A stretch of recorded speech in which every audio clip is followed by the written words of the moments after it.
લોહે સૌહરિહંતાણમ નમો લોહે સૌહરિદાનમ નમો લોહે સૌઆયર્યાણમ નમો લોહે સૌજ્યાયાણમ નમો લોહે સૌત્રિકાળવતી શ્રાવણમ ઓમકારમેન્દુ સંયુક્ત નિત્યમ જયંતિ યોગિન કામદમોક્ષદો છે ઓંકારાય નમો નમઃ મંગલમ ભગવાન મંગલમ ગૌતમોર્મિ મંગલમ કુંકુંડાર્ય વિજેન્દ્રમોષ મંગલમ નમઃ સમરિસારાય સ્વાનુભૂત્યા ચકાસ્તે ચિત્ત સ્વભાવાય ભવાય સર્વમાં વિભાવ નિયુત નિરાકાર.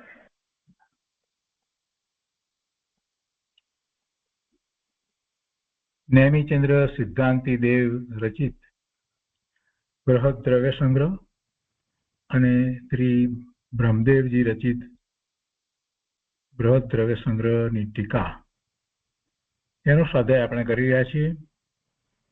એમાં 10મી ગાથા સુધી સ્વાધ્યાય પૂરો કરે છે.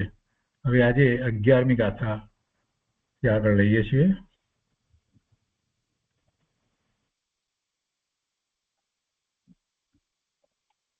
અગિયારમી ગાથાના ઉબોધઘાતની અંદર પૂજ્ય ગુરુદેવે જે કહ્યું છે એ પહેલા લઈએ. ગુરુદેવ કહે છે કે હવે 3 ગાથામાં 14 મારણા સ્થાન, 14 જીવ સમાસ અને 14 ગુણ સ્થાન દ્વારા સર્વ સંસારી જીવોનું સ્વરૂપ નય વિભાગથી કહે છે. વ્યવહાર નયથી દેખો તો વર્તમાન પર્યાયમાં સંસારીપણું હોવા છતાં નિશ્ચય નયથી તો સર્વ સંસારી જીવો સિદ્ધ પરમાત્મા સમાન શુદ્ધ છે. અને પછી 11મી ગાથા કહી છે. તો દ્રવ્ય સંગ્રહમાંથી પહેલા આપણે 11મી ગાથા લઈએ છીએ. પૃથ્વી જલ તેજો વાયુ વનસ્પત વિવિધ સ્થાવરૈ કેન્દ્રિયા દ્વિકત્રિક ચતુઃ પંચાક્ષા ત્રસ જીવા ભવંતી શંખાદયા. 11મી ગાથાના અન્વયાર્થમાં કહે છે કે પૃથ્વી જલ તેજો વાયુ વનસ્પત એટલે પૃથ્વી જળ અગ્નિ વાયુ અને વનસ્પતિ વિવિધ સ્થાવરૈ કેન્દ્રિયા અનેક પ્રકારના સ્થાવર એકેન્દ્રિય જીવ છે. અને શંખાદયા શંખ આદિ વગેરે શંખ વગેરે દ્વિક ત્રિક ચતુઃ પંચાક્ષા 2 ઇન્દ્રિય 3 ઇન્દ્રિય 4 ઇન્દ્રિય અને પંચેન્દ્રિય ત્રસ જીવા એ ત્રસ જીવ છે. પૃથ્વી જળ અગ્નિ વાયુ અને વનસ્પતિ અનેક પ્રકારના સ્થાવર એકેન્દ્રિય જીવ છે. અને શંખ વગેરે 2 ઇન્દ્રિય 3 ઇન્દ્રિય 4 ઇન્દ્રિય અને પંચેન્દ્રિય એ ત્રસ જીવ છે. ભાવાર્થમાં કહે છે કે સંસારિત્વ એટલે જીવોની 2 અવસ્થા છે, સિદ્ધ અને સંસારી. સિદ્ધ જીવો પરિપૂર્ણ સુખી છે. સંસારીમાં અજ્ઞાની છે તે પોતાની મિથ્યા માન્યતાના કારણે 4 ગતિઓમાં પરિપૂર્ણ દુઃખી છે. સંસારીમાં અજ્ઞાની કોણ છે? જે મિથ્યાત્વ સહિત વર્તે છે તે અજ્ઞાની છે. જ્ઞાન સ્વભાવ તો જીવનો છે અને જ્ઞાન રૂપે પરિણમન કરે છે. જ્ઞાનના ઉઘાડ બધાના જુદા જુદા છે. તો એવા સંસારી પર્યાયમાં રહેલા જે જીવો છે એ શરીર સહિત છે. અને એમાં જે અજ્ઞાની છે તે પોતાની મિથ્યા માન્યતાના કારણે ખોટી ઊંધી વિપરીત શ્રદ્ધાના કારણે અનેક પ્રકારે શુભાશુભ ભાવે થઈ અને એવા ભાવાશ્રવ અને ભાવબંધ કરી અને એના નિમિત્તે થતા દ્રવ્ય આશ્રવ અને દ્રવ્યબંધને કારણે એ 4 ગતિઓમાં પરિપૂર્ણ દુઃખી છે. પરિપૂર્ણ દુઃખી છે, પૂરેપૂરા દુઃખી છે. 4 ગતિમાં પરિપૂર્ણ દુઃખી છે. એટલે દેવ ગતિમાં પણ જે અજ્ઞાની છે તો દુઃખી જ છે. ભલે ને દેવ ગતિમાં ગયો અહીંયાથી શુભભાવ કરી પુણ્યને લીધે દેવ ગતિમાં તો જાય, પણ મિથ્યાત્વ સહિત છે એટલે અજ્ઞાની છે, અને અજ્ઞાની છે તો એ દેવની ગતિમાં પણ દુઃખી છે, દેવ ગતિમાં સુખી નથી. આ વાત જ સમજવાની છે કે કોઈ ગતિની અંદર અજ્ઞાની સુખી હોઈ શકે નહીં. સુખી તો જ્ઞાની ધર્મી છે, સુખી તો સમ્યક દ્રષ્ટિ છે. એ પછી તિર્યંચમાં હોય, નારકીમાં હોય, મનુષ્યમાં હોય કે દેવમાં હોય, એ સુખી છે. અહીંયા કહે છે કે તે પોતાની મિથ્યા માન્યતાના કારણે, એ અજ્ઞાની જે છે તે પોતાની મિથ્યા માન્યતાના કારણે અજ્ઞાની રહ્યો થકો ચારે ગતિઓમાં પરિપૂર્ણ દુઃખી છે. તેઓ પર પદાર્થમાં ઇષ્ટ અનિષ્ટ બુદ્ધિ કરે છે. અહીંયા એક ફૂટનોટમાં સ્પષ્ટતા કરી છે કે ખરેખર કોઈ પર પદાર્થ ઇષ્ટ અનિષ્ટ નથી, પણ એની માન્યતા એવી છે. તે તો બધા જ્ઞેય માત્ર છે. પોતાની અજ્ઞાન દશા અનિષ્ટ અને જ્ઞાન દશા ઇષ્ટ છે. ઇષ્ટ અનિષ્ટ જીવને શું છે? જીવને ઇષ્ટ તો પોતાની જ્ઞાન દશા જ છે. જ્ઞાન ભાવે પરિણમવું એ જ જીવને ઇષ્ટ છે, બાકી બીજું બધું અનિષ્ટ છે. પણ અજ્ઞાની તેથી વિપરીત માને છે. તો અહીંયા આ વાત ચાલે છે કે પર પદાર્થમાં ઇષ્ટ અનિષ્ટ બુદ્ધિ કરે છે. તેઓ અનુકૂળ બાહ્ય પદાર્થોથી સુખ અને પ્રતિકૂળ પદાર્થોથી દુઃખ માને છે, અને તેથી ઇન્દ્રિય સુખ ખરેખર દુઃખ હોવા છતાં તેને પ્રાપ્ત કરવા મથે છે અને દુઃખી થાય છે. સાધક જીવો તેમની શુદ્ધતાના પ્રમાણમાં સુખી છે. સાધક જીવો સમ્યક દ્રષ્ટિ જીવ ને સુખ કેટલું? તો કે જેટલી શુદ્ધિ છે તેટલું સુખ છે, જેટલી વિતરાગતા છે તેટલું સુખ છે, અને ઉત્તરોત્તર એ સુખ વધતું જાય છે. એટલે સાધક જીવો તેમની શુદ્ધતાના પ્રમાણમાં સુખી છે.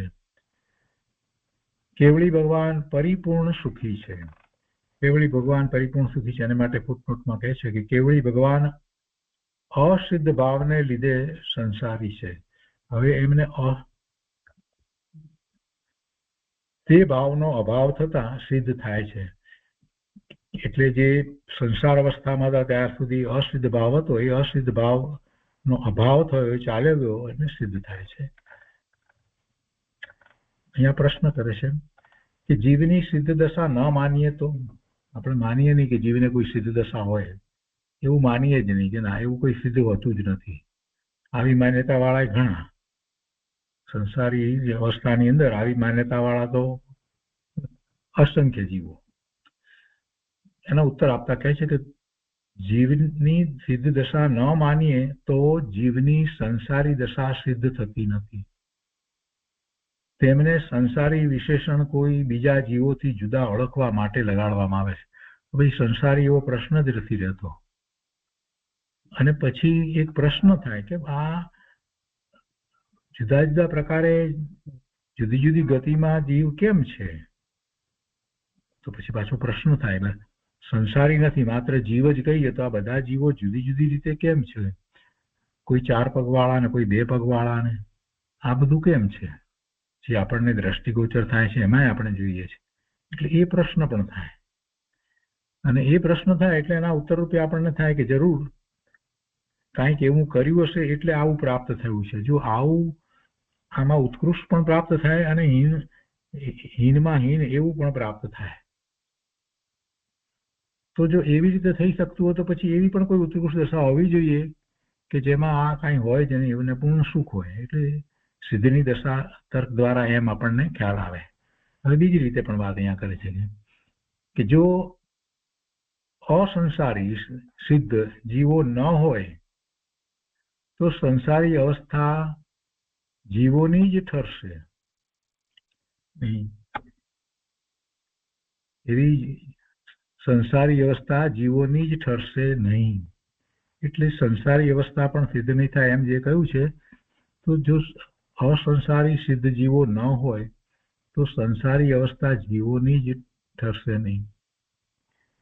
કે પછી સંસારી સિદ્ધ અવસ્થા નથી તો પછી આ જે અવસ્થા જે છે એ પણ પછી કેવી રીતે રહેશે?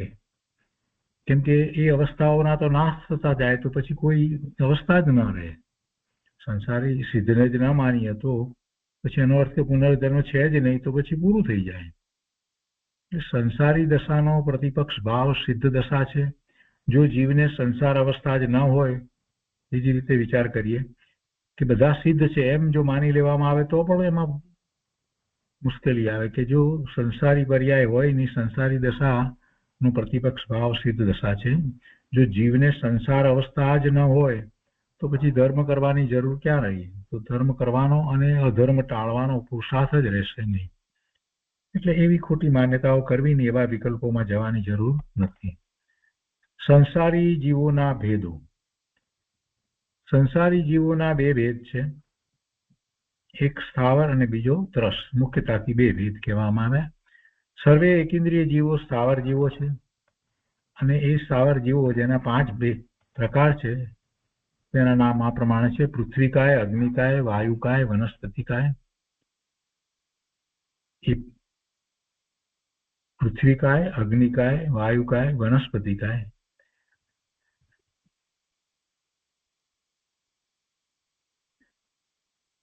વનસ્પતિકાયની અંદર પણ પાછા ભેદ પડે છે.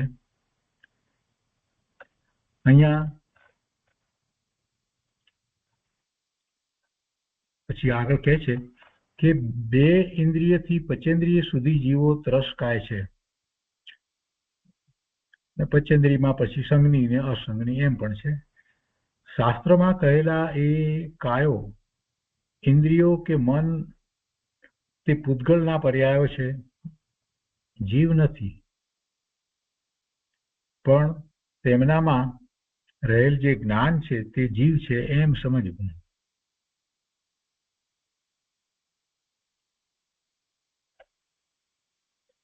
અહીંયા આમાં એક આ લોકોએ લીધું નથી, 5 કહી અને એક નામ ભૂલી ગયા છે: પૃથ્વીકાય, અગ્નિકાય, વાયુકાય, વનસ્પતિકાય અને જળકાય. આ જળકાય એટલે જળમાં રહેલા નહીં, પરંતુ જેનું શરીર જળ જેવું છે તે. એટલે એ 5મું જે છે એ આમાં લખ્યું નથી. એ 5 પ્રકાર છે સ્થાવરના જે કહેવાય છે એમાં. અને પછી 2 ઇન્દ્રિયથી પંચેન્દ્રિય જેને આપણે ત્રસ કહીએ છીએ, અને એમાં પંચેન્દ્રિયમાં પણ પછી સંજ્ઞી પંચેન્દ્રિય જે મન સહિત છે તે સંજ્ઞી પંચેન્દ્રિય છે.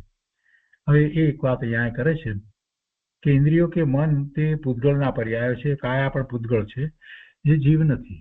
એટલે એને કાય કહેવામાં આવે છે, પણ એ તો જીવની એવી અવસ્થા, પોતાની યોગ્યતા છે. અને એવી યોગ્યતા છે એટલે એને એવું શરીર છે. એ શરીર છે એટલે એ જીવ એમ કહેવાય એમ નહીં, પણ જીવની પોતાની યોગ્યતાથી એ એક ઇન્દ્રિય છે કે 2 ઇન્દ્રિય કે 3 ઇન્દ્રિય છે. પણ એમ નથી કે 3 ઇન્દ્રિય મળી એટલે જીવ 3 ઇન્દ્રિય, એમ જીવ નથી. જીવની પોતાની એવી એ સમયે યોગ્યતા છે. જીવ પરિપૂર્ણ છે અને એવી યોગ્યતા છે એટલે આપણને બાહ્ય શરીર દ્વારા ખ્યાલ આવે છે કે જીવની આવી યોગ્યતા છે. સંજ્ઞી પંચેન્દ્રિય થયો છે તો આપણને ખ્યાલ આવે છે કે એની અત્યારે યોગ્યતા એવી છે. આપણે એના શરીરને જોઈને આપણને ખ્યાલ આવે છે કે આ સંજ્ઞી પંચેન્દ્રિય જીવ છે તો એની યોગ્યતા અત્યારે જ્ઞાનના ઉઘાડની આટલી હશે. જેટલી ઇન્દ્રિય મળી છે એ દ્વારા આપણને ખ્યાલ આવે છે કે જીવની અત્યારે આવી યોગ્યતા છે. આપણે તો એના શરીરને જોઈએ છીએ, જીવ તો દેખાતો નથી, તો આપણને એ શરીર જોઈને ખ્યાલ આવે છે કે એની અત્યારે આવી યોગ્યતા છે અને એમાં એને જ્ઞાનનો ઉઘાડ આટલો હશે, જે પ્રમાણે ઇન્દ્રિય મળી છે કે ઇન્દ્રિય અને મન મળ્યા છે એ ઉપરથી. તો એ જ્ઞાનની વાતને મુખ્ય કરવાની છે. એટલે કહે છે કે પણ તેમનામાં રહેલ જે જ્ઞાન છે તે જીવ છે એમ સમજવું. આ 50 કાયમાંથી વાત લીધી છે. એ પછી ત્રીજી વાત છે જીવોના બીજા પ્રકારે ભેદો. તો જીવ તત્વ સામાન્યપણે એક પ્રકારે છે. જીવને જીવ તત્વ લઈએ તો જીવ તત્વ એક. 9 તત્વની અંદર જીવ તત્વ, દ્રવ્યની અંદર જીવ દ્રવ્ય, એટલે એક જ. અને જીવોના બીજા પ્રકારે ભેદની વાત ચાલે છે તો 2 રહીએ તો એમ કહેવાય કે બદ્ધ અને મુક્ત એમ 2 પ્રકારે. જે કર્મથી બંધાયેલો છે એવો અને કર્મ રહિત મુક્ત એમ 2 પ્રકારે જીવ છે. અને જીવોના 3 પ્રકારના ભેદો આ રીતે કહેવાય. જીવ 3 પ્રકારે કેવો હોય તો એમ કહેવાય અસિદ્ધ, નો સિદ્ધ અને સિદ્ધ. નો એટલે અલ્પ, જે અસિદ્ધ એટલે સંસારી જે કહીએ છીએ, જે તે નો સિદ્ધ એટલે અલ્પ, અહીંયા નો એટલે અલ્પ, સિદ્ધ એટલે જે સાધક અવસ્થામાં હોય એવા ચોથા ગુણસ્થાનથી જીવને નો સિદ્ધ કહેવામાં આવે છે. અને પછી સિદ્ધ, એ પછીથી બીજું છે આ ભેદ બતાવ્યો છે ને એમાં કે મિથ્યા દ્રષ્ટિ અસિદ્ધ, સમ્યક દ્રષ્ટિ ઈશત સિદ્ધ. ઈશત એટલે થોડું, સિદ્ધત્વ જે થોડું પ્રગટ થયું સમ્યક દ્રષ્ટિ એ રીતે પણ કહેવાય. અને રત્નત્રય પ્રાપ્ત સિદ્ધ એ રીતે પણ ભેદ પાડી શકાય છે. અને એ પછીથી ચોથી વાત છે નયની વાત. એમાં કહે છે કે આ જીવોને લગતા નયો ગાથા 13માં આપ્યા છે. અહીંયા તો 3 ગાથામાં આ બધી વાત એક સાથે આવે છે ને, 11, 12, 13 3 ની અંદર આવશે બધી વાત. તો તાત્પર્ય શું છે આ ગાથાનું? તો તાત્પર્ય એ છે કે વિશુદ્ધ જ્ઞાન દર્શન સ્વભાવ નિજ પરમાત્મા સ્વરૂપની ભાવનાથી, એમાં એવા સ્વરૂપની ભાવનાથી એટલે એનો નિર્ણય કરી અને એમાં એકાગ્રતા કરવાથી ઉત્પન્ન પારમાર્થિક સુખથી અજ્ઞાત હોવાના કારણે એને એવા સુખને જાણતો નથી, એને કારણે એવી એને અનુભૂતિ કરી જ નથી, એવો વિકલ્પ લાવ્યો જ નથી, એવો પુરુષાર્થ કર્યો નથી. એને કારણે જીવ ઇન્દ્રિય સુખમાં રુચિપૂર્વક આસક્ત થઈ એકેન્દ્રિય આદિ જીવોનો વધ કરે, તેથી તે ત્રસ સ્થાવર થાય છે. એટલે એવા હિંસાના પરિણામને કારણે એને ગતિ થાય છે. એકેન્દ્રિયાદિ જીવોનો વધ કરે તેથી તે ત્રસ સ્થાવર થાય છે. માટે તેના નાશને અર્થે નિજ પરમાત્માની ભાવના કર્તવ્ય છે. એટલે કે આવી ગતિ ન થવી એને માટે, એ પોતાની એવી ગતિ ન થાય, ક્યારેય ન થાય, એ માટે નાશનો અર્થ અહીંયા લેવાનો છે. પરમાત્માની ભાવના કર્તવ્ય છે. તો એ રીતે અહીંયા 11મી ગાથા આપણે દ્રવ્ય સંગ્રહમાંથી લીધી. હવે બૃહદ દ્રવ્ય સંગ્રહમાંથી પૂજ્ય બ્રહ્મદેવજીની ટીકા આપણે લઈએ છીએ. તો 11મી ગાથા, એનો ગાથાર્થ આવી ગયો છે, પણ ફરી વાંચનમાં લઈએ. પૃથ્વી, જળ, અગ્નિ, વાયુ અને વનસ્પતિ વગેરે વિવિધ પ્રકારના સ્થાવર 5 પ્રકાર એકેન્દ્રિય જીવો છે, અને શંખ આદિ 2, 3, 4 તથા 5 ઇન્દ્રિય વાળા ત્રસ જીવો છે. હવે બધા અહીંયા દર્શાવવામાં આવ્યા છે કઈ રીતે.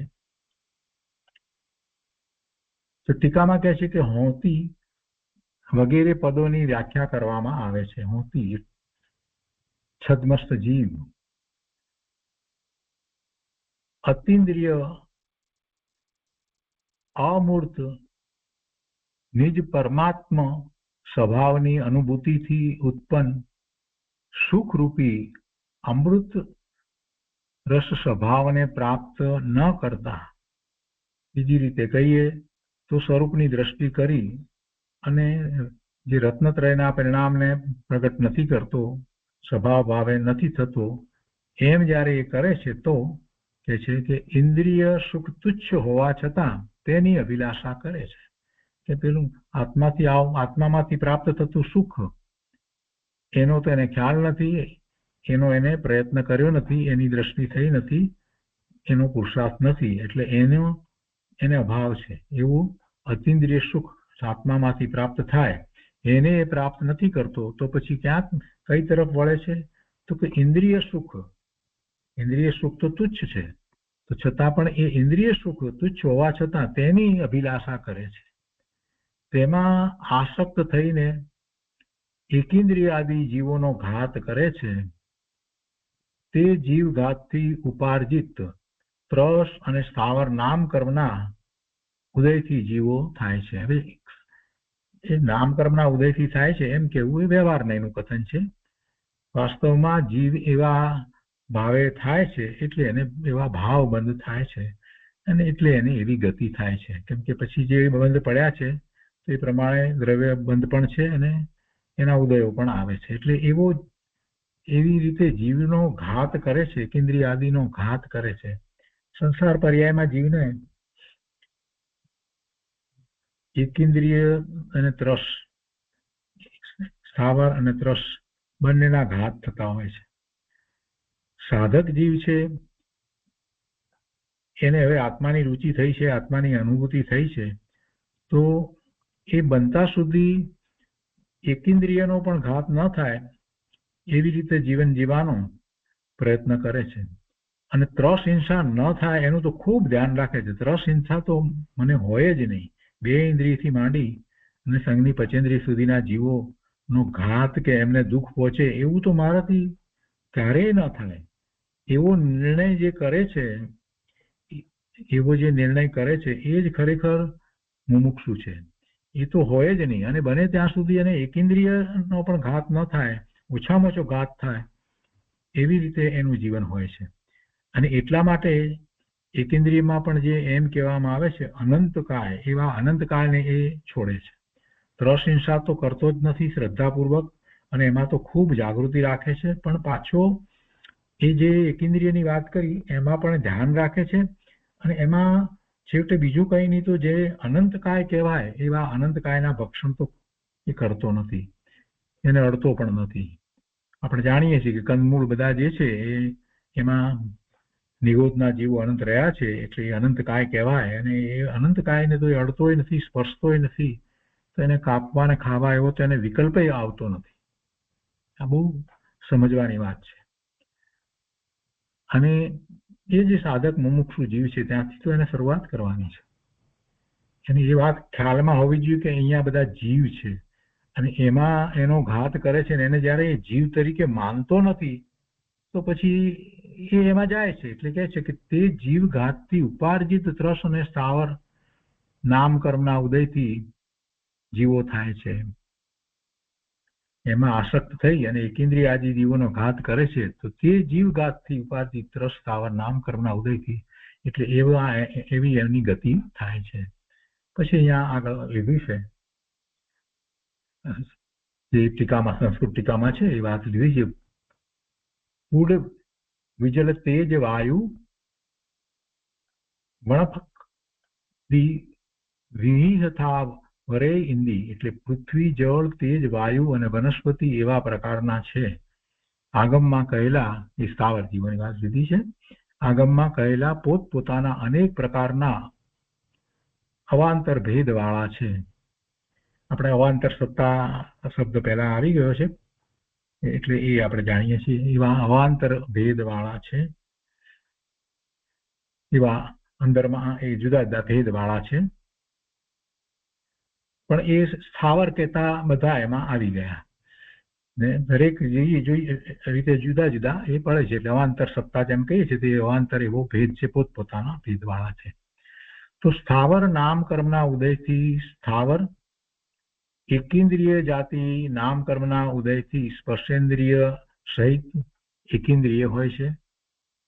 તેઓ માત્ર આવા સ્થાવરો જ નથી, પરંતુ એ 2, 3, 4 તથા 5 ઇન્દ્રિયો વાળા ત્રસ નામ કર્મના ઉદયથી ત્રસ જીવો પણ થાય છે. આ જે નામ કર્મના ઉદયથી જે વાત કરવામાં આવી છે આ બધા એ એનું નિમિત્ત કારણ છે. એટલે એની પોતાની એવી યોગ્યતાથી એ થાય છે. વિગતિ ગયે ચદુ પંચખા તસ જીવા, એટલે ત્રસ જીવા 2 ઇન્દ્રિય, 3 ઇન્દ્રિય, 4 ઇન્દ્રિય તથા 5 ઇન્દ્રિય, અને 5 ઇન્દ્રિય સંઘની એવા ભેદવાળા છે. તો તે કેવા છે? તો શંખાદિ, એક શંખનું ઉદાહરણ આપ્યું છે, શંખાદિ વગેરે. એટલે અહીંયા એ કહે છે કે જે સ્પર્શ અને રસના એ 2 ઇન્દ્રિય વાળા જે છે એવા શંખ, છીપ, કૃમિ વગેરે એ 2 ઇન્દ્રિય જીવો છે. સ્પર્શન, રસના અને ઘ્રાણ 3 ઇન્દ્રિય. તો એ 3 ઇન્દ્રિયો વાળા કંથવા, કીડી, જૂં, માકડ વગેરે એવા ત્રિઇન્દ્રિય જીવો છે. સ્પર્શના, રસના, ઘ્રાણ અને ચક્ષુ એ 4 ઇન્દ્રિય વાળા ડાંસ, મચ્છર, માખી, ભમરા વગેરે ચતુરિન્દ્રિય જીવો છે. અને સ્પર્શન, રસના, ઘ્રાણ, ચક્ષુ અને શ્રોતેન્દ્રિય એ 5 ઇન્દ્રિય વાળા મનુષ્ય આદિ પંચેન્દ્રિય જીવો છે. એટલે એમાં તો એમણે મનુષ્ય આદિ લખીએ તો સંઘની છે, પણ 5 ઇન્દ્રિય હોય અને અસંઘની હોય એવા પણ કેટલાક મચ્છ વગેરે હોય છે કે જે સંઘની નથી પણ જે એને 5 ઇન્દ્રિયો હોય છે. અને પછી સંઘની અંદર આપણે 4 ગતિમાં જે લઈએ છીએ તો એમાંથી તિર્યંચમાં પણ એવા સંઘની હોય છે, નારકી સંઘની, મનુષ્ય સંઘની, દેવ સંઘની, એ 5 ઇન્દ્રિય સહિત સંઘની જીવો છે. તો સારાંશ એ છે કે વિશુદ્ધ જ્ઞાન દર્શન સ્વભાવી નિજ પરમાત્માના સ્વરૂપની ભાવનાથી ઉત્પન્ન પારમાર્થિક સુખને પ્રાપ્ત ન કરતા, આ તો કરવું જોઈતું હતું પણ આ ન કર્યું એટલે હવે બહારમાં લક્ષ કરી અને ઇન્દ્રિય ના વિષયોમાં ગયો, એમાં આસક્ત થયો. આ ન કર્યું એટલે શું કરવા જેવું હતું? પોતાનું જ્ઞાન સ્વભાવ એનો નિર્ણય કરી અને નિજ પરમાત્માના સ્વરૂપની ભાવનાથી એમાં એકાગ્રતાથી ઉત્પન્ન થતું જે પરમાર્થ જેને સુખ કહેવામાં આવે છે એ સુખને એ પ્રાપ્ત ન કર્યું. એ ન કર્યું અને એને બદલે ઇન્દ્રિય સુખમાં આસક્ત થયો. ઇન્દ્રિય સુખમાં આસક્ત જીવો એકેન્દ્રિય આદિ જીવોનો વધ કરી અને ત્રસ અને સ્થાવર થાય છે એમ પૂર્વે કહ્યું છે. તેથી ત્રસ અને સ્થાવરમાં ઉત્પત્તિ ન થાય તે માટે તે જ પરમાત્મામાં ભાવના કરવી જોઈએ. તે જ એટલે પોતાના પરમાત્મા સ્વરૂપમાં એકાગ્રતા કરવી જોઈએ. અને એવી એકાગ્રતા કરવા માટે પહેલા એ જે પરમાત્મા થયા છે એમનો સ્વીકાર સર્વજ્ઞ પરમાત્માનો કરી અને એમની જે વાણી જીનવાણીમાં જે પરમ સત્ય પ્રકાશ્યું છે એને સમજી સ્વીકારી નિર્ણય કરી આત્મસાત કરી અને પોતાનું જે શુદ્ધ સ્વરૂપ છે એમાં એકાગ્રતા કરે. એ કરવું જોઈએ, એ એનો સારાંશ કયો. તો આ ગાથા ઉપર પૂજ્ય ગુરુદેવ કાંજી સ્વામીએ જે વિસ્તાર કર્યો છે તે પણ આપણે લઈએ છીએ. બૃહદ દ્રવ્ય સંગ્રહ પ્રવચન 11મી ગાથા ઉપર પૂજ્ય ગુરુદેવનું પ્રવચન, પારા નંબર 76. 11મી ગાથા ના પ્રવચનમાં અહીંયા એટલે એના સંકલન, પ્રવચનનું સંકલન, એમાં અહીંયા ગાથા ભાવાર્થ માં કહે છે કે પૃથ્વી, જળ, તેજ, વાયુ, વનસ્પતિના ભેદોથી અનેક પ્રકારના સ્થાવર જીવ છે. તે બધા પોતાની જ યોગ્યતાથી એક સ્પર્શન ઇન્દ્રિયને જ ધારણ કરે છે અને તે શુદ્ધ ચિદાનંદ સ્વભાવી સ્વ વસ્તુની વિરાધનાથી સ્વયં કરેલા અપરાધનું ફળ છે. સામાન્ય વ્યવહારથી એમ કહેવામાં આવ્યું કે એવા ઘાત કરે છે ઇન્દ્રિયના વગેરેના અને એમ પોતે એમાં ઉત્પન્ન થાય છે, એમ તો સામાન્ય કથનથી કહેવામાં આવ્યું. અને અધ્યાત્મ અપેક્ષાથી ગુરુદેવ અહીંયા આપણને સમજાવે છે કે શા માટે એવી ગતિમાં એ જાય છે, શા માટે એવા શરીર સહિત એવી એની ગતિ થાય છે કે પોતાની જ યોગ્યતાથી એવી ગતિમાં એ જાય છે. અને એવી યોગ્યતા કેમ પ્રાપ્ત થઈ છે તો કે છે કે શુદ્ધ ચિદાનંદ સ્વભાવી જ્ઞાન આનંદ સ્વભાવી સ્વવસ્તુની વિરાધનાથી.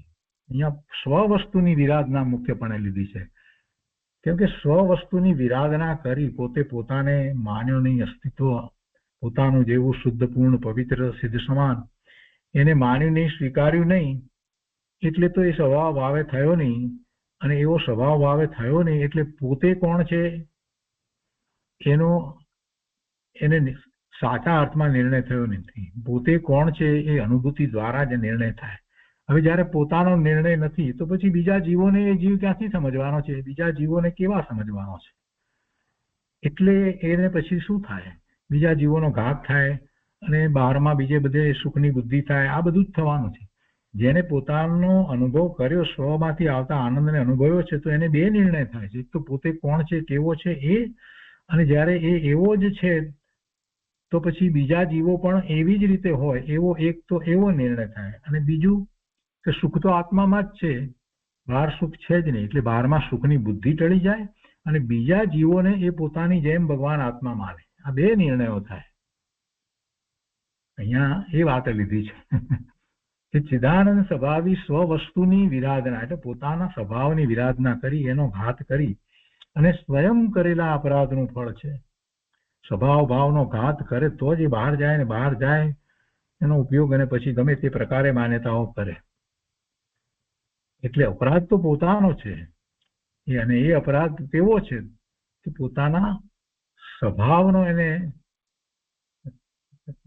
વિરોધ કર્યો છે, સ્વવસ્તુની વિરાધના કરી છે, એને માન્યો નથી. એને સ્વીકાર્યો નથી, અને એ અપરાધ પણ પાછો પોતાનો છે, ને એ અપરાધનું ફળ છે.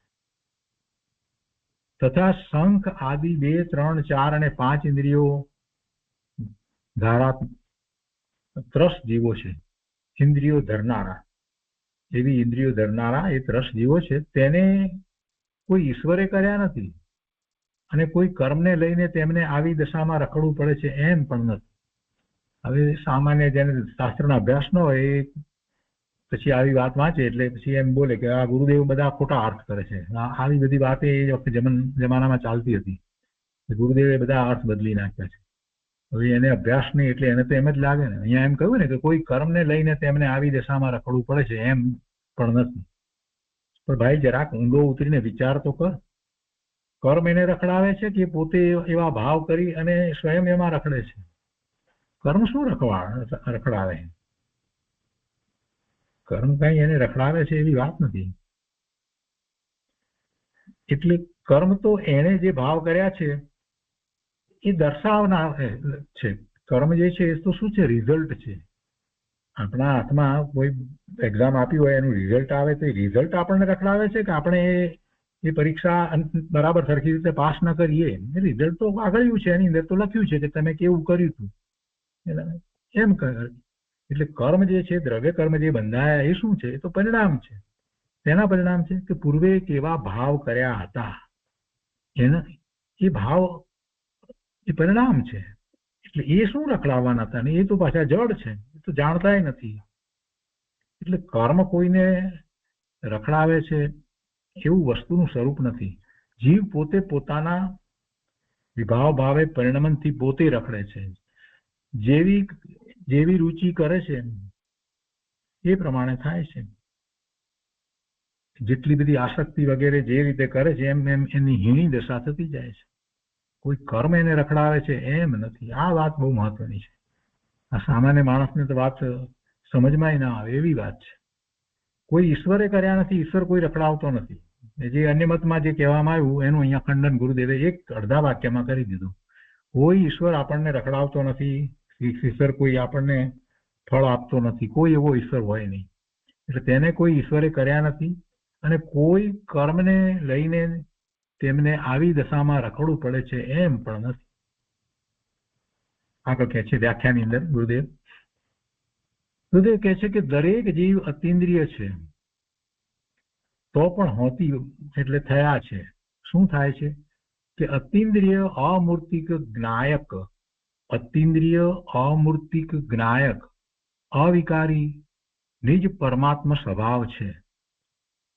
તેના અનાકૂળ આનંદરૂપ અનુભવથી ઉત્પન્ન સુખરૂપી અમૃત રસને નહીં પામીને, કેમ ન પામ્યા? એનું લક્ષ્ય જ કર્યું નહીં, એને પામવા માટેનો પુરુષાર્થ જ કર્યો નથી, તો પછી કેવી રીતે પામે?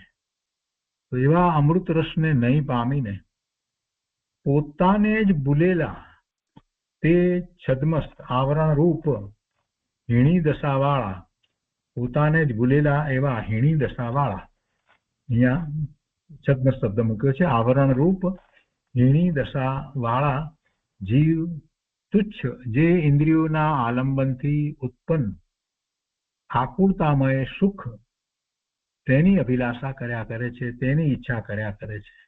આકુળતામય સુખ, પેલું સુખ પ્રાપ્ત નથી થયું એટલે જે તુચ્છ છે એવું એવા ઇન્દ્રિયોના વિષયો એની ઈચ્છા કર્યા કરે છે. એની દશાવાળા જીવ તુચ્છ જે ઇન્દ્રિયોના આલંબનથી ઉત્પન્ન આકુળતામય સુખ તેની અભિલાષા કર્યા કરે છે. જ્ઞાની સાધક તો પૂર્ણ જ્ઞાન જ્ઞાયક સ્વભાવના આશ્રય નિર્મળ વિકાસમાં જાગૃત છે. અજ્ઞાની વર્તમાન હીણી પર્યાયમાં રોકાયેલો છે. પર્યાય એવી છે અને એમાં જ રોકાયો છે. શરીરે એવું મળ્યું છે અને એમાં જ રોકાયો છે. કદાચ પુણ્યને કારણે એ મનુષ્ય થયો છે, શરીર સારું મળ્યું હોય, બધું બરાબર છે, સામગ્રી પણ મળી હોય, પણ છતાંય અજ્ઞાન ભાવે પરિણમે છે, મિથ્યાત્વ સહિત પરિણમે છે. એવો એ અજ્ઞાની તેમાં જ રોકાયો છે, એમાં જ એને બધું લાગે છે. જે સંયોગ કરીને મળ્યું છે એમાં એને પોતાનો પુરુષાર્થ દેખાય છે, એની પોતાની મહેનત દેખાય છે, એ સાચા રસ્તે છે એમ એને લાગે છે, એ હોશિયાર ડાયો છે એવું એને લાગે છે. પણ જ્ઞાની સાધક એને તો આત્માની અનુભૂતિ થઈ છે, અંશે અનંત ગુણનો અંશ પ્રગટ થયો છે, એટલે અંશે તો એને ભગવાન જેવી દશા થઈ છે.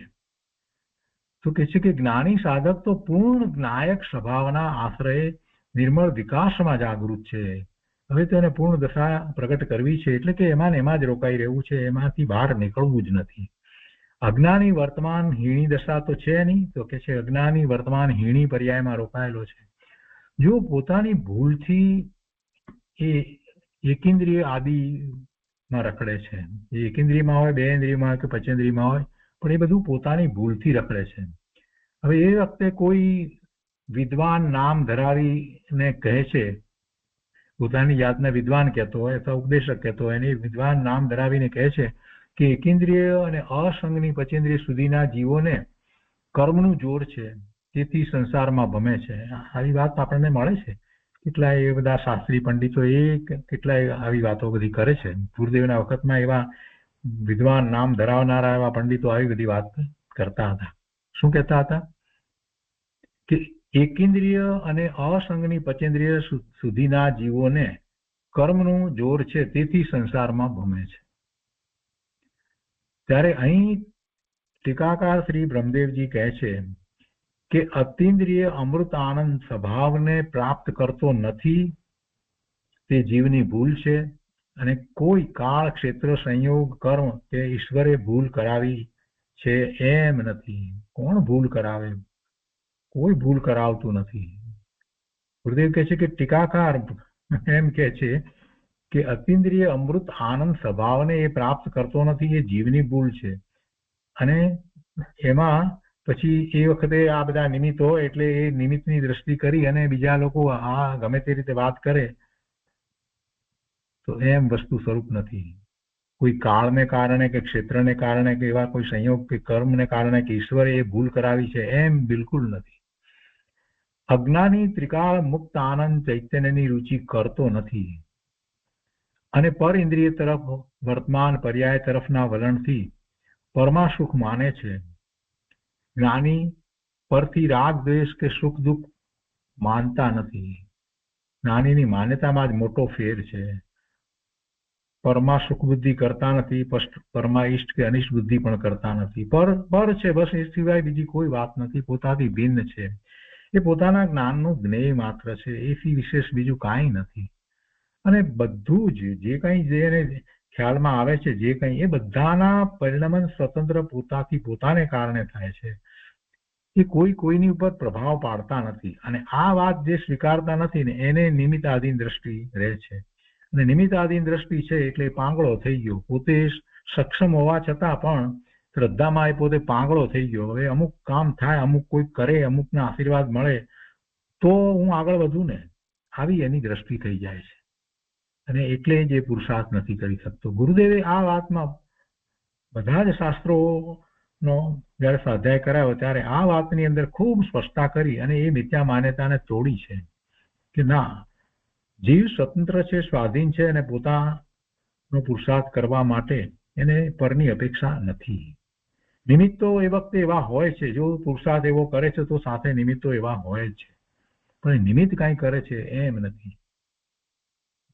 અહીંયા કહે છે કે અજ્ઞાની ત્રિકાળ મુક્ત આનંદ ચૈતન્યની રુચિ કરતો નથી. મુક્ત આનંદ સ્વરૂપ પોતાનું એની રુચિ કરતો નથી અને એનું લક્ષ કરતો નથી.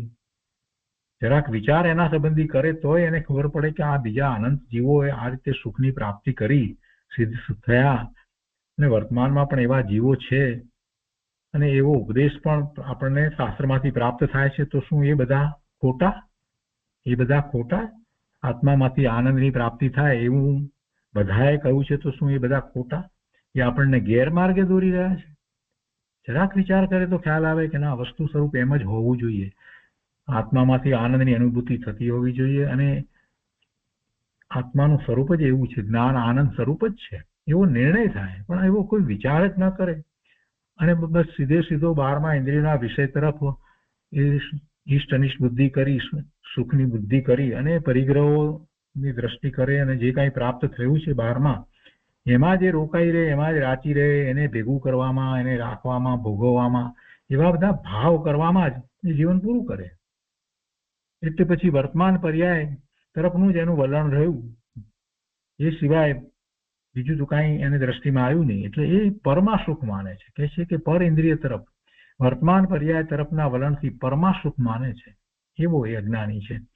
જ્ઞાની પરથી રાગ દ્વેષ કે સુખ દુઃખ માનતા નથી. પરને કારણે રાગ દ્વેષ મને થતા નથી, કોઈ મને રાગ દ્વેષ કરાવતું નથી, અને પરને કારણે મને સુખ કે દુઃખ પણ થતા નથી. તેથી જ્ઞાનીને ગ્રહસ્થ દશામાં વિષયો તરફ અલ્પ રાગ હોવા છતાં તેને વિષયોમાં સુખની અભિલાષા નથી. શ્રદ્ધામાં તો એમ જ છે, અને એમાંથી સુખ પ્રાપ્ત થાય એવી માન્યતા એ કરતાય નથી. તે તો જ્ઞાન આનંદ નિધિમાં નિરંતર સંતોષવાન છે, તેથી એકેન્દ્રિય આદિમાં અવતાર લેતો નથી. આ મૂળ વાત છે. અહીંયા કહે છે કે અજ્ઞાની પોતાને ભૂલી પર વિષયોની ઈચ્છા કરે છે, જ્ઞાન આનંદ નિધિને ભૂલે છે, અને ઇન્દ્રિય સુખમાં આસક્ત થઈ એકેન્દ્રિય આદિ જીવોનો ઘાત કરે છે. તેથી ત્રસ્ત તથા સ્થાવર નામ કર્મના ઉદયથી અને પોતાની લાયકાતથી પૃથ્વી આદિ રૂપ થાય છે, એટલે સ્થાવર થાય છે. 2000 સાગરોપમનો ત્રસ કાળ છે, એટલે 2 ઇન્દ્રિયથી માંડીને સંઘની પચેન્દ્રિય સુધીનો કાળ 2000 સાગરોપમનો હોય. નિત્ય નિગોદમાંથી જીવ બહાર નીકળ્યો અને ત્યારે ત્રસ થયો છે, તો એ ત્રસ કાળ 2000 સાગરોપમનો હોય. એ કાળની અંદર એને 4 ગતિની અંદર ભ્રમણ થાય છે, અને એમાં મનુષ્યના ભાવ 24 મળે, વધારે નથી મળતા. એ એટલા જ ભાવ મળે, અને એમાં પણ એ એવો ભાવ કે જેમાં એને જીનવાણી પ્રાપ્ત થઈ હોય, જૈન દર્શન પ્રાપ્ત થયું હોય, એટલી બુદ્ધિ હોય, સમજ હોય, આવું મળવું એ તો અતિ દુર્લભ છે. અને એવું મળ્યા છતાં એને જે વેડફી નાખે છે, તો એને હવે એવા ક્યારે સંયોગો પ્રાપ્ત થશે, અને ફરી પાછો એ એમાં આગળ એ પછી તિર્યંજમાં જાય, ને તિર્યંજમાંથી માંડ કરીને પાછો કંઈક મનુષ્ય થાય, ને એમ કરતા કરતા એનો 2000 સાગરોપમનો કાળ પૂરો થઈ જાય. અને કદાચ કોઈક વખતે એવા શુભભાવમાં હોય તો દેવમાં જાય, અને પણ ત્યાં ઈચ્છા દ્રષ્ટિ દેવ ખૂબ આસક્તિ, તૃષ્ણા, ઈર્ષા કરી અને પાછો એ તિર્યંજમાં જાય. એટલે આ બધી વાતનો જે વિચાર કરે છે, એને ખ્યાલ આવે છે કે આ અમૂલ્ય ભવની અંદર આ મહાપુરુષોએ જે માર્ગ બતાવ્યો છે, એ એમના ઘરનો નથી બતાવ્યો, એ જીનવાણીમાંથી એમણે પ્રાપ્ત કર્યું છે, ભગવાનની એ વાણી છે. અને એમણે પાછું એને કહીએ કે એને પોતે પ્રયોગ કરી સિદ્ધ કર્યો છે. એમણે પણ એવો અનુભવ કર્યો છે, ને પછી એમણે આ શાસ્ત્રમાં લખ્યું છે. કુંકુંદાચાર્ય ભગવાને કે અમૃતચંદ્રાચાર્ય ભગવાને કે ઉમાસ્વાતીજી ભગવાને કે પૂજ્યપાદ સ્વામીએ કે કોઈએ પણ આ વાત એમને એમ લખી નથી.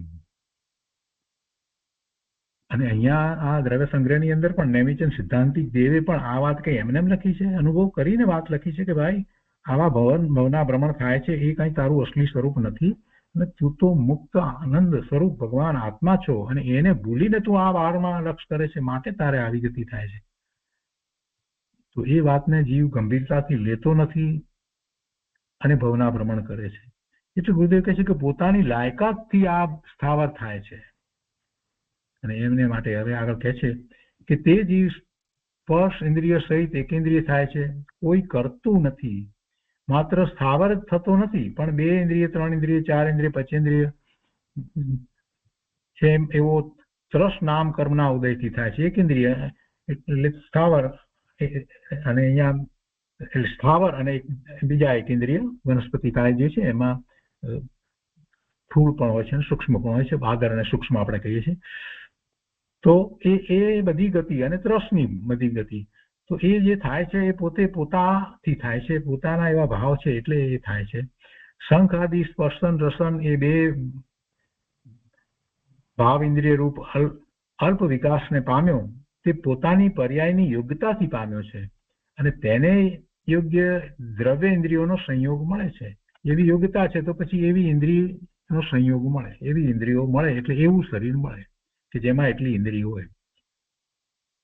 કોઈનો કરતા કોઈ નથી, કોઈ એને એવો બનાવે છે એમ નથી. એ પ્રમાણે પચેન્દ્રિય સુધીનો ક્ષયોક્ષમ ઉઘાડ પામે તેને તેટલી જડ ઇન્દ્રિયો હોય છે. જેટલો જ્ઞાનનો ઉઘાડ છે એ પ્રમાણે એટલી જડ ઇન્દ્રિયો વાળું શરીર એને હોય છે. અહીં તાત્પર્ય એ છે કે નિર્મળ જ્ઞાન દર્શન આનંદ સ્વભાવનો ધારક જે નિજ પરમાત્મા રૂપ આત્મા, તેની ભાવનાથી ઉત્પન્ન જે પારમાર્થિક સુખ તેને ઊંધા પુરુષાર્થથી નથી પ્રાપ્ત કરતો એવો જીવ ઇન્દ્રિય સુખમાં આસક્ત થઈ હિંસક થાય છે. શેનો હિંસક થાય છે? શેની હિંસા કરે છે? સૌથી પહેલી તો પોતાના સ્વભાવ ભાવની હિંસા કરે છે. બાકી બીજાની હિંસા તો એ કરી શકતો નથી, પણ એવા એને વિકલ્પ થાય છે, એવા ભાવ થાય છે. તો તેના કારણે અજ્ઞાની ત્રસ સ્થાવરમાં ઉપજે છે. તેના નાશ માટે પૂર્વોક્ત પ્રકારે શુદ્ધ પરમાત્મા સ્વરૂપમાં ભાવના એકાગ્રતા કરવી. તેનો નાશ એટલે આવી ગતિનો નાશ. ત્રસને સ્થાવરનો નાશ કરવાની વાત નથી, એવી ગતિ પોતાને ન થાય એ માટે શુદ્ધ પરમાત્મા સ્વરૂપમાં ભાવના સ્વરૂપમાં એકાગ્રતા કરવી એ યોગ્ય છે, એ જ કરવા જેવું છે. એક સમયમાં ત્રિકાળી પરિપૂર્ણ જ્ઞાન આનંદ સ્વભાવથી ભરેલો હું છું. પોતે એક સમયમાં દરેક સમયે ત્રણેય કાળે પરિપૂર્ણ ભગવાન આત્મા જ્ઞાન આનંદ સ્વભાવી છે એવો નિર્ણય કરવો. એક સમયમાં ત્રિકાળી પરિપૂર્ણ જ્ઞાન આનંદ સ્વભાવથી ભરેલો છું, તેની શ્રદ્ધા રુચિ લીનતા કરી તેની જ ભાવના કરવી યોગ્ય છે. તો એ રીતે 11મી ગાથાનો વિસ્તાર અહીંયા પૂરો થાય છે. પૂજ્ય ગુરુદેવના પ્રવચનમાંથી જે આ સંકલન છે એ પણ અહીંયા પૂરું થાય છે. તો આજનો સ્વાધ્યાય અહીંયા સુધી રાખીએ છીએ.